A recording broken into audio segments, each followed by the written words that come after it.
All about Prezi. Our job today was to explore an online tool called Prezi to figure out what it could do for us at Trinity and how it could help us as teachers and help our students learn. So what is Prezi? We basically found out it's a way to share information or learning. So we could share information as professionals with each other, or our students could create presentations basically online to share their learning with each other or their teachers.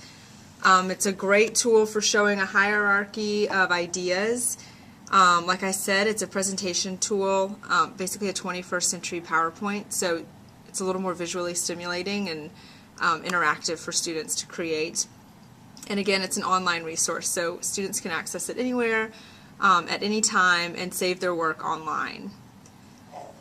So we created our own Prezi, basically to play with it and learn a little more about it.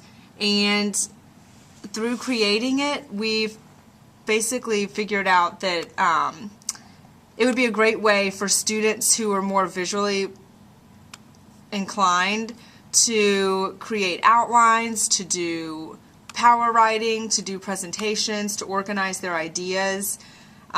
It's not linear like PowerPoint, so there's a little more room for students to play with the arrangement of their ideas and words. You can import pictures like the umbrella. You can group your ideas together into separate categories and sections. Like we said, you can visually organize ideas. You could, in this case, maybe do some power writing online, or at least the organization of the power writing. And then you can also share Prezis with an online community. So students could potentially share their presentations with other students from around the world, or teachers could share their presentations and thoughts with other professionals around the world.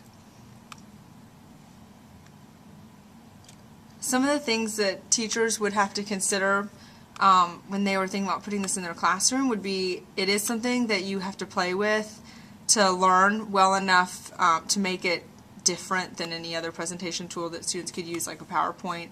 And it also, teachers would have to spend time with it so that they could help their students with any kind of troubleshooting issues or questions that they might have. But like we said, it isn't linear, so it's a great visual tool for students. It's user-friendly. It's pretty easy to figure out if you just sit down and play with it. And there's lots of tutorials online. And again, you can access it anywhere, so there's no need for students to have jump drives or save it to certain folders or email it to each other, and they're not going to lose their information. So hopefully this will be a tool that teachers can use with their students and with each other as kind of a 21st century type of presentation.